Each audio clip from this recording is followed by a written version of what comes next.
Wolfchase Toyota Insider on the Memphis Tiger Network. I'm Jeff Bridle alongside Danny O'Banion, Associate Head Coach at the University of Memphis. And, Coach, hard to believe this season really has raced by. It never seemed like we got into that part of the season where it was like we're just trying to get another game, just trying to grind through it. It really kind of raced by on us this year. It did race by. A lot of it came down to the fact that we had a rotating roster depending upon injuries and who was available from a health standpoint.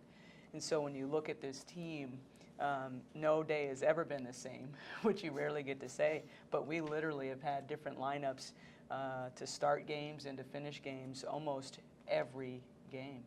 It's been a fun team to watch this year. I know you would always like a few more wins. You've been on staff here when we've had the 25-win team, the finals team in the WNBI. I know you would have liked more wins, but the way the season progressed, how it started with some season-ending injuries before you ever stepped foot on the court, for this team to put their heads down with a limited roster. One night, I think we dressed out 6 people. Most of the time, it was 7 or 8, and finally got back to 9. I think to grind out 14 wins this year, to me, it has been impressive. In 14 years, it's probably one of my more favorite teams to be around. You know, Jeff, I have to agree with you. I've actually told people I think Melissa's done her best coaching job this season just because of those factors. And this group has grown tremendously. And honestly, this group overachieved so far this year. It had to be a fun team to coach in the aspect that since you're limited on the roster, everyone gets to play. So you don't have to deal with any drama that I'm not getting enough minutes this year. Yeah, everybody got a turn, and we shared well, played well with others. So from a chemistry standpoint, some of the distracting issues that you sometimes are challenged to manage, we were more focused on people being so tired that they were looking to the sideline, looking to see if there was someone to come in for them. So it's been a good year for us to have experience for everybody. And to have some players that maybe were in supporting roles last season be the primetime players this season. And really, freshmen like Taylor Barnes, she's probably played enough minutes that we can expect her to compete and perform at the level of a sophomore, maybe even an early year junior. And it's also, you don't like going through the growing pains or having to deal with that much adversity that you can't control in a certain season. But hopefully with the recruits coming in and knock on wood, everyone being healthy next year, not going through that for a second season in a row, you're looking maybe in 2 years, if you've got where you're thinking you're going to progress and maybe make it a run toward NCAA, you look back at a year like this when a Brianna Porter and Melina Beich is forced into valuable minutes when, coming into the year, they were just going to still have that 3 to 5 minute reserve role, but they were forced in, so that's going to give you a lot of depth the next 2 years. Yeah, we're excited about everything moving forward, and we add some talented newcomers, and we're still going to add probably a couple or 3 more. But the experience that this group has had in this season will be very valuable moving forward, and probably feels to them in some regards like they've played 2 seasons. Right. Coach, you ended on a great note. Tulane on Monday night, senior night win, came down to the last couple of seconds, back and forth, low-scoring game with Tulane. Good defense by both teams, and Taylor Williams hits another big shot, big three-pointer with 20.8 seconds left, and another senior, Loisha Morris, makes a big defensive stop for you. Yeah, if you had to script a senior night, that probably would be the way it would go. You start and finish with your senior leaders, making big plays for the team. Really excited for Loisha. She's one of the players that we've referenced earlier who's managed some injury throughout the season.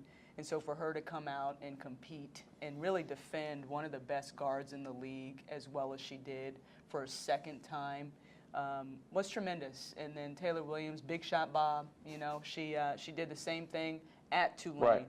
And so they've got to be pretty tired of Taylor Williams. They probably were excited for senior night for Taylor Williams too.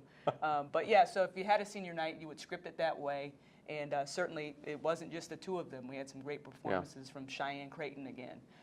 And so that was a fun way to finish at home, and I thought our fans were tremendous as well. And you've been around the program long enough. You've come back this year, but long enough to know him back in Conference USA. Tulane's not one of those programs that you beat twice in one season. I think the last time we did that was my first time back 14 years ago. Lisa Stockton's got a consistent contender, so to beat them twice in 1 year is a pretty strong feat. Lisa Stockton is one of the best coaches in the country, let alone our conference, CUSA or AAC.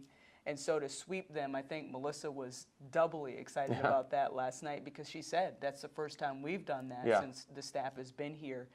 So hats off to Tulane. I think that they deserve a sniff at some postseason play. But I'm also proud of our group to be a part of why they might not get into the big dance. And so that's, again, kudos to our group. We've got high potential and ability on a limited and challenged roster. Got a few days off. You ended up in that four-way tie. So you're going to get that 8th seed. You're going to face Tulsa. You did what you had to do, and you think things are going great. Post game, you find out four-way tie. So you get the 8th seed. You'll face Tulsa. You faced them once this year. I know that's a game that you would have liked to play them twice in the rotation, because I know the players felt like they let one get away over in Tulsa. No disrespect to the Golden Hurricane, but I know they got to be excited about getting another shot at them. Coach Mossman has done a tremendous job with a very young roster over at Tulsa, and I know that our players are probably pretty excited to have a chance to make that right in this game too. But you know, when you look back at some of those losses, the woulda, coulda, shouldas, the Tulsa game at Tulsa falls into that category. And so it's kind of poetic again. It's poetic for our kids to have the chance to right the ship in postseason here in the conference tournament. So we're excited to get ready to go on the road to do that. And I know you get the draw as far as game time you want to. That 8-9 game, you don't have to sit around all day. You'll play the first game of the tournament. Yeah, you know, sometimes game day is torturous for that reason. So we'll get in and we'll get a normal travel prep. You know, sometimes when you get that first round bye, it's a blessing, obviously, on the back end. But the way that we travel, we would go out Thursday and not play until Saturday. Yeah. Sometimes the anxiety of waiting around creates more of a distraction. So we're excited to have a traditional travel prep. You know, travel, play the first game, and then hopefully get ready to play Connecticut in the second round. But we're excited about our draw and that four-way tie. Unlucky, man, unlucky. But it also helps us learn, you know, with a group that's learning what it means to get ready for every game, the importance of one, maybe two games. One game, as you mentioned, could have got your first round bye. I mean, how about that? You don't want to look back on that, but like you said, it teaches them a lesson going forward with the kind of a young ball club when going forward next season.